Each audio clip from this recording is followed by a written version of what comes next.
La consulta tributaria de hoy es especial. Quiero comenzar agradeciendo al licenciado José Ramón Torres, quien es el encargado de Relaciones Públicas de la Dirección General de Impuestos Internos, y a su equipo, encabezado por Wanda Sánchez, Carol de la Cruz y Don, por la invitación que nos formularon a participar en el seminario titulado Los controles de la administración frente al fraude fiscal o al fraude con los comprobantes fiscales. Interesantísimo, donde tuvimos la oportunidad de oír cuáles han sido los planes que ha llevado a cabo la Dirección General de Impuestos Internos, los que está llevando a cabo en este momento y lo que pretende seguir implementando a fin de evitar en la República Dominicana el fraude fiscal. Ahí estuvo el señor director de Impuestos Internos, don Juan Hernández, estuvo Germania Montaz, subdirectora, Roberto Rodríguez, Iván Beltrán de Chile y Wanda Montero, quienes hicieron una exposición brillante de todos estos menesteres, de todo lo que se está haciendo en la administración tributaria. Yo quisiera, señor director, que me pudieran poner ahí las palabras de la licenciada Germania Montaz. Decidirse por seguir un proceso judicial es una decisión sumamente difícil. Nosotros tenemos abogados contratados, dinero involucrado, por cobrar que ordinariamente otro administrador hubiera decidido sentado y hacer un acuerdo de pago, etcétera, etcétera, etcétera. Entonces, hacer esto es asumir una responsabilidad que nosotros estamos convencidos de que es lo correcto por la señal que da. A veces todo no es, sale más, genera más recursos, el ejemplo, que el cobro inicial de la deuda. No, pero no solamente eso, sino es una manera también de demostrar que la ley está interesada en detectar el fraude y ir descubriendo elementos para hacer más difícil cada vez el fraude y más frecuente. Mire, bueno, pues esas respuestas que ustedes oyeron ahí fue precisamente por una pregunta formulada por uno de los periodistas que participaban en el evento, en torno a si la Dirección General de Impuestos Internos estaba en disposición de llegar a algún acuerdo con aquellos que están implicados en el fraude fiscal fundamentalmente, a lo cual Germania Montaz respondió definitivamente que esa no es la vía, no es el objetivo de la administración tributaria, sino todo lo contrario, es prevenir y que la gente sepa que el que se involucra en estos asuntos pues tendrá las consecuencias. También quisiéramos presentarle a ustedes las palabras del director de Impuestos Internos, el licenciado Juan Hernández, en este evento.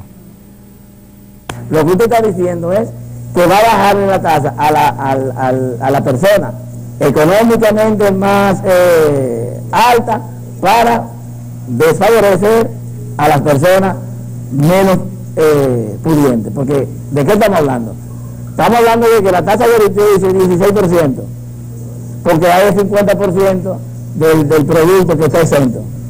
Y entonces te exenta la carne, te exenta el arroz, te exenta la leche, te exenta el café, te exenta el azúcar, que son fundamentalmente los productos que consumen los pobres. Claro que lo consumen los ricos también, pero los pobres, en el 90% de sus ingresos, lo dedican a esos productos que son los que están exentos del ITEVIS. Ahora, cuando usted le baje la tasa de 16 y la ponga en un 10 y generaliza el ITEVIS, ¿a quién usted ha favorecido? Porque el pobre pagaba 0 y compraba su carne, su leche, su azúcar y su espagueti libre de impuestos. Ahora va a pagar 10 a costa del que más tiene, que antes pagaba 16 y ahora va a pagar. Es decir, hay mucho de todo, ¿entiendes? En ese tipo de cosas. Y lo que tenemos que llamar la atención es cuál es el efecto en la persona que va a tener una un tipo de reducción. Aquí reducir el impuesto sobre la renta, lo único que implica es, en la misma medida en que se reduce la tasa, en esa medida se va a reducir los ingresos. Ese tema de que no se puede aplicar retroactivamente la ley, no tenemos que discutirlo porque nosotros estamos de acuerdo. No se puede aplicar retroactivamente la ley, en ningún caso. Se puede aplicar retroactivamente la ley. Ahora la pregunta es, ¿estamos aplicando retroactivamente a la ley? Absolutamente no. Porque la ley lo que establece es que para el año fiscal, óigase bien, que es lo que dice la ley, que para el año fiscal 2011, la tasa que regirá es el 29%. Dice la ley, para el año fiscal 2011, la tasa que regirá es el 29%. Entonces usted lo que tiene que preguntarse, ¿cuál es el año fiscal 2011? ¿Cuáles empresas califican o caen dentro del año fiscal 2011? Y la ley también lo responde. Y dice, todas las empresas que tengan los cierres fiscales de la empresa determinan el año fiscal. Y entonces usted se pregunta, ¿cuáles son los cierres fiscales que establece la ley?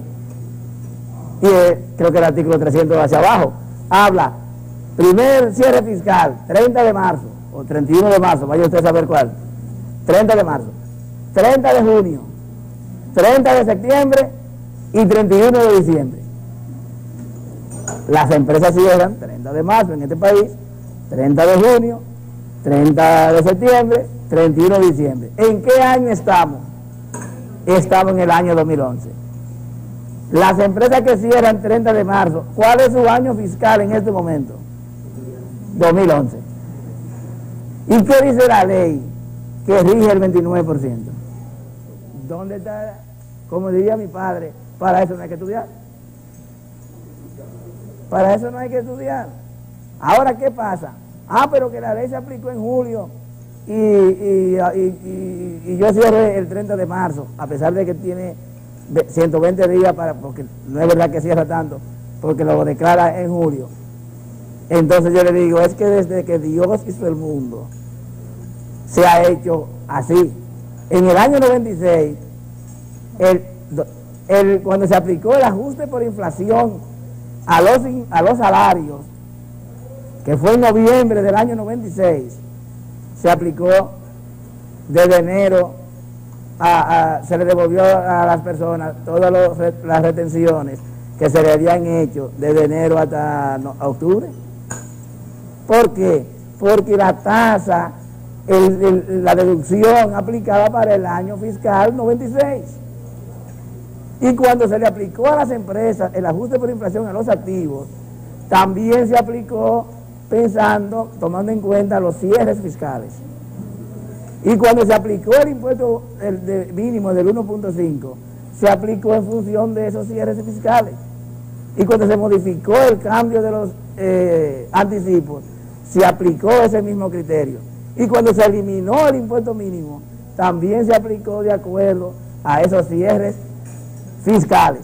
Pero cuando en julio del 2007 la tasa del impuesto se bajó de 27 a 25, las empresas que habían declarado con cierre fiscal 30 de marzo se solicitaron las rectificativas y se le devolvió la diferencia de la tasa pagada. Hubo empresas incluso que esa diferencia significó más de 150 y 200 millones de pesos. ¿Por qué? Porque en la dirección de impuestos no se discuten valores, se discuten principios. Y si aplica, aplica, y si no aplica, no aplica. Bueno, ya ustedes oyeron las palabras del licenciado Juan Hernández y dos cosas que quedan claras.